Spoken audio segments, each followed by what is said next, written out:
Church is a form of escapism. I think a lot of people are using it in a way to just escape, just like how we do drugs and other things. You know, you want to escape for a minute, you want to get out of your reality for a minute. And a lot of people are doing that and don't even know it. And these are the people who are going to church consistently. They love going to church, they stay in church. And of course, we want to say, like, oh, I'm helping and I love God. But it's like no real work is being done. And that's how you guys know. But before we start, you guys make sure y'all like this video and y'all subscribe to my channel if you want more spiritual advice and guidance. So this is not me trying to knock anybody for their commitment to church. And I don't even want to say commitment to God when I'm referring to church, because you can have a commitment to God without going to church. A lot of people do. And I think people get that mixed up with spiritualist, as if I don't serve God, okay? Or if I don't have a relationship with God. It's kind of weird. Everybody in my comments says, like, oh, I pray you get that relationship with God. Who said I didn't have one? Anyways, church. I grew up watching my mother just go to church so much, watching a lot of people around me going to church so much, which is why I actually stopped going to church, because I was forced to go. I'm more free spirited. I believe like there are certain things that I do have to do as a kid being brought up, but there are certain things that I'm just like, I don't want to do this. Okay. It's boring. Y'all don't make it fun for kids. I have to sit through this. And so you look at it through different eyes. But when you look around, you see people falling out. You see people speaking in tongues. You see people doing all of this, and they go back. But then they go home to deal with the same stuff that they've been dealing with, the same stuff that they've been praying for. You've been praying for something for 20 plus years. You've been praying for a change in your relationship. You've been praying for a change in your finances. You've been praying for a change with your children, like, if you know, things of that sort, asking God to guide you. But what inspired action are you taking? Going to church is not an inspired action to change anything in your life. I feel like now what I can say, because I used to love praise and worship, so I'm a singer. I can sing. I love music also. So when I would go to church, that's all I want to go for. If they got a nice choir, I'm going. And I feel like the way people use their voices to kind of help other people remove those or loosen up those stuck emotions, I feel like that's great. You know, sometimes I've caught myself in church, especially older, crying, and I released whatever was stuck, whatever trauma that I have been kind of holding on to. I was able to release it. But at the end of the day, I acknowledged what that was, and I went home and started to do the work. Okay, this is coming from my current situation and how I feel like I'm stuck in life, and I'm trying so hard to be patient. So now I have a problem with patience. What inspired action can I take now to change my relationship with being patient, with patience and being patient with God, my relationship with God? I feel like far too many times we have a problem, and then we're just going to say, okay, we're going to go to church and pray about it. Especially couples center. I think we don't understand that having God in the center of your relationship, whether it's alone or whether it's with somebody or a friend, whatever, is about doing the hard work. It's not about, I'm just going to pray about it. I'm just going to pray about it. I'm just going to go to church and we're going to talk to our pastor and we're just going to have our pastor pray over us. What is that doing? What is that doing? When everything around you, when you've opened your third eye, everything around you says what to do and how to do it. And, you know, you see all these signs, you see God talking to you. You see when your partner is overstepping your boundaries, but you do nothing about it. You see when your partner is disrespecting you, but you do nothing about it. You see when your children are being disobedient and you do nothing about it. You just pray. Once you realize what is being done, you have to take inspired action. Yes, like I said, I do believe that in church, the way people sing and the way people preach, they're able to remove these stuck emotions that we have in us, this stuck trauma that actually need to be released, that overall it does help our health. But if you want to change, you have to take inspired action and you have to start believing something different. Excuse me, y'all. It's hot out here, and as y'all can see, my skin is like glistening with sunscreen and everything else. But it's just so important for us to be able to realize when we are escaping from our reality, when we are using church to say, oh my God, I'm just going to go do this.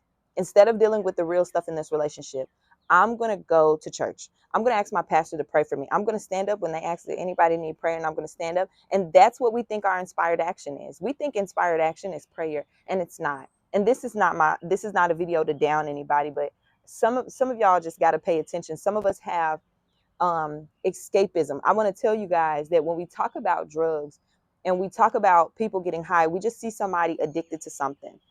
You don't see that that person hates their reality so much that they're just trying to escape and they're trying to feel something different. And everybody has their thing. No, you may not be doing drugs, but some people gamble. Some people are eating too much. There are so many things that can be a form of escapism, and church is one of them. It's how you consume something and you feel that you need something in order to feel better. Okay. And you don't need anything. You don't. The Bible teaches us that everything that we think we need is all in here. Everything that you're praying for is all in here. If you ask yourself, okay, why am I going to church? Because I really feel like it will fix my relationship. Okay, well, do you know that you have the tools to fix your relationship within fixing yourself? What am I doing in this relationship that is hindering my relationship? What am I doing? We're not stopping to ask ourselves the questions, because this is your reality and you can only control your reality. You can't control your reality through other people. You can't do that. The way you do that is just controlling you and making the proper steps that you need to make. But far too many times we're looking to church and to God and just this a lot of things to escape. But we don't look at it like that because it's church. And it's kind of like I said, when you compare an addiction to of smoking or anything like that, and you take that and you try to say, well, it's not the same thing as eating. It is. It is. It's your form of escapism. It makes you feel safe. Church, it makes a lot of people feel safe, and so they do it. Maybe it's not illegal, but it is harming to you. It's harming to your mental. That's why you keep waking up. I have this person that I've been communicating with, and every time they say, okay, I'm going to talk to God about it, I'm going to pray about it. And every time they do that, they're met with the same thoughts and they're met with the same emotions and feelings. And yes, things take time to heal, but I'm like, do you not realize that you're not taking any inspired action to change the way you think? And I try to tell that person, you have to talk to yourself differently. Stop going to God and praying and saying, God, remove these negative thoughts, when you have the ability to talk positively to yourself and to just overflow your brain with positive thoughts, resulting in removing negative thoughts. But if you keep just praying and keep saying, oh my God, God, do this for me. Oh my God, do that for me, nothing is going to change. And you think you feel better. You're going to feel better in that moment, because that's what escapism is. Escapism is temporary and it's a coping mechanism. So people have used church as a coping mechanism. I'm going to do this to feel better now. And you don't even realize that it's a quick fix. It's a quick fix and it's not going to change anything for you. Again, I'm not here dogging any people that go to church or saying that church is wrong. That's not my thing. I don't like to put myself in a position where I'm trying to down somebody or tell them what they're doing is wrong. God finds us in everywhere we are and in everything. When it's your time and God tells you, hey, I'm shifting you from this to this, it will happen. That's not my job. But I just want to get on here to the community of people who are questioning a lot of things, and they still may go to church and they're trying to balance their relationship with healing, but also with church. Just a reminder not to use church as a form of escapism, to go home and still, because church is good. I'm going to be honest with you. Church is good for releasing those emotions. I've had plenty of times where I have went to church and I've cried and I didn't know why. And I'm just like, I have some stuff that I got to deal with. But in knowing that, go home to deal with the stuff. Do not just neglect the fact that there's something there. I think we feel like when we go to church and we release that the job is done, and it's not. That's why the emotions come back. That's why the relationship is not changing. That's why things are not going to change at all. We're not setting boundaries, and we're not having the hard conversations, and we're not speaking on the honest truth with ourselves or with somebody else, and we're not telling somebody, hey, I feel like you're disrespecting me. because we would rather do the safe thing. And what I'm really trying to say is the safe thing is church. The safe thing has always been church for people. And it's hard. And you have this mask behind it, and you're able to go to church, and it will make you feel better temporarily. But just a reminder that when you're on your healing journey, it's time to start doing the real work. And I'm going to be completely honest with you, it's going to be tough. The truths that you have to tell people or tell yourself, you got to look in your mirror. It's like you don't even want to say it. You don't even, oh my God, I can't believe I feel this way. You know, saying like, oh, in my relationship, I'm jealous, or I feel disrespected, or like just a lot of stuff that you don't even want to talk about. It's that time. It's a time to do the hard thing. When you're working with God, you got to do the hard thing. So if this journey is just completely easy, and that's what I feel like, going to church is just so easy and it's so safe and it keeps you in this like cocoon, but it's time for you to break out of that, and it's time for you to grow. And this is not a video of me saying, oh, stop going to church. Do whatever you want to do.